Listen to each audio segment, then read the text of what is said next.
When people talk about improving at cue sports games, they frequently talk about the importance of practice drills, specific drills designed to hone specific skills. They also talk about the importance of competition, of putting yourself in a situation where the outcome matters to you. Uh, but a neglected or at least underappreciated aspect of improving at this game is single player practice games. There's a number of reasons single player practice games are useful and beneficial. One is that if you compare playing a single player practice game for 1 hour to playing casually with a friend for 2 hours, you shoot about the same number of shots. So they're efficient. They're twice as efficient as playing with another person in terms of the number of shots you take.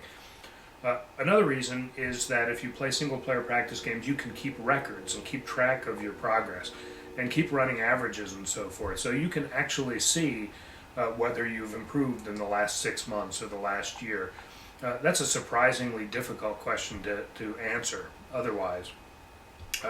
The third thing is actually a byproduct of keeping those statistics. If you keep a running average and you say at any point that for a particular game that your current level is the average of your last 10 scores, then every time you add a new score, you drop one away from 10 ago, and you have a new average.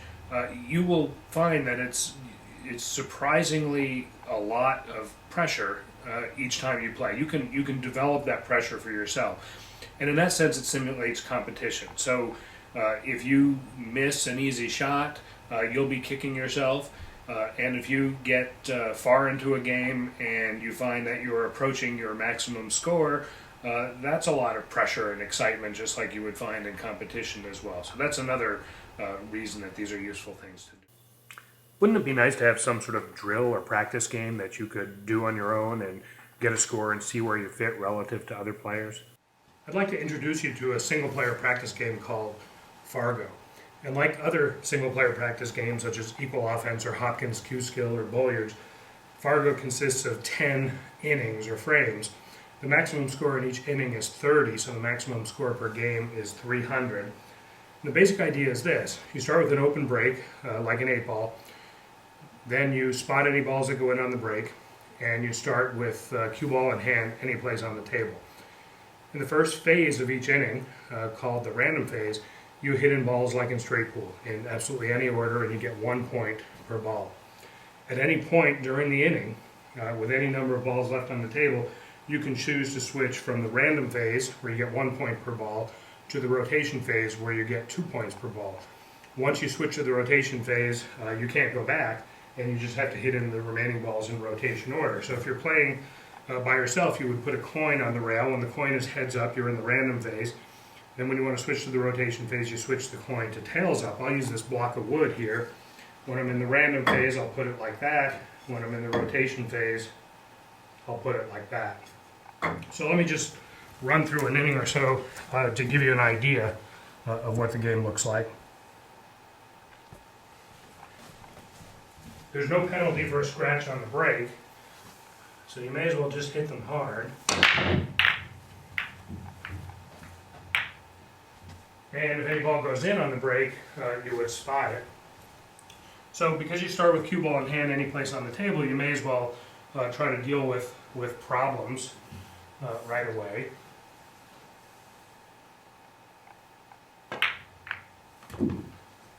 So I'll just hit in some balls. I don't like that 2-3 cluster there.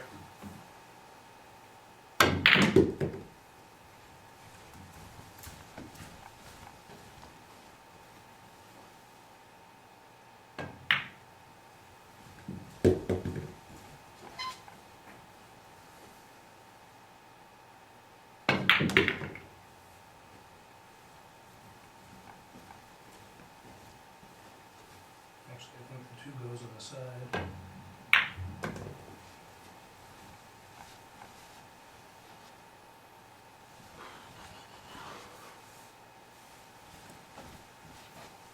So it's a call shot game, so I'll call that 2 on the side.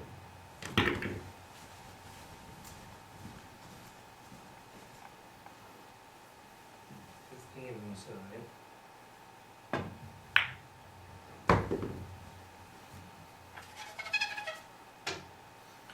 Okay, this is not the prettiest and most strategic inning.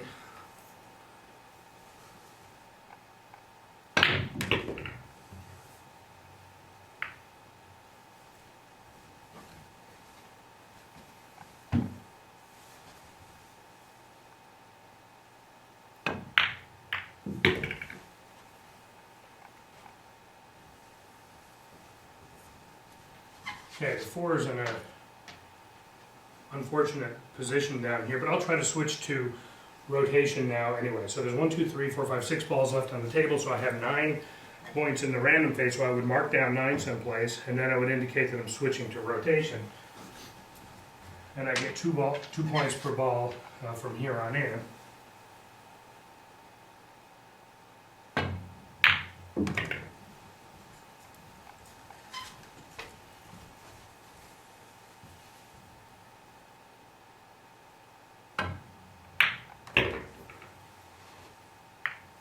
Lucky dog.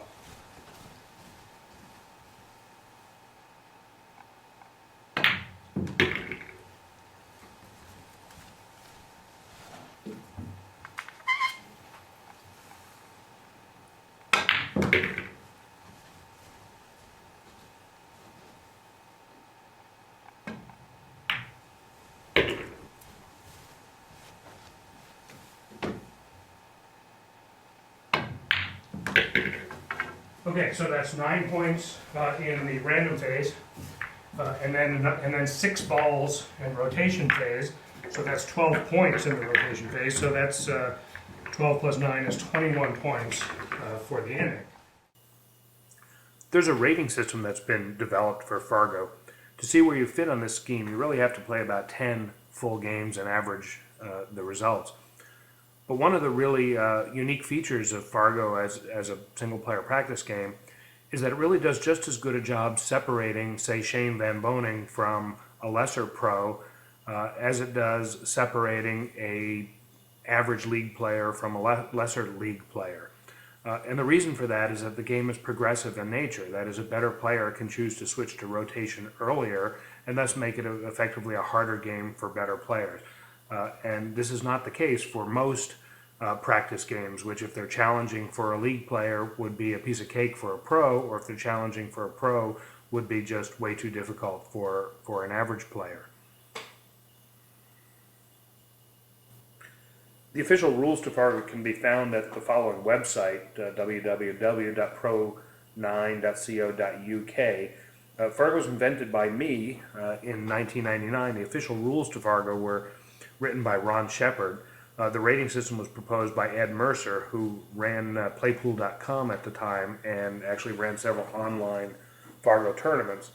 There were articles written about Fargo by Bob Jewett and by Tom Simpson, and there are several discussions in the Rec Sport Billiard news group from that time frame about various strategies and the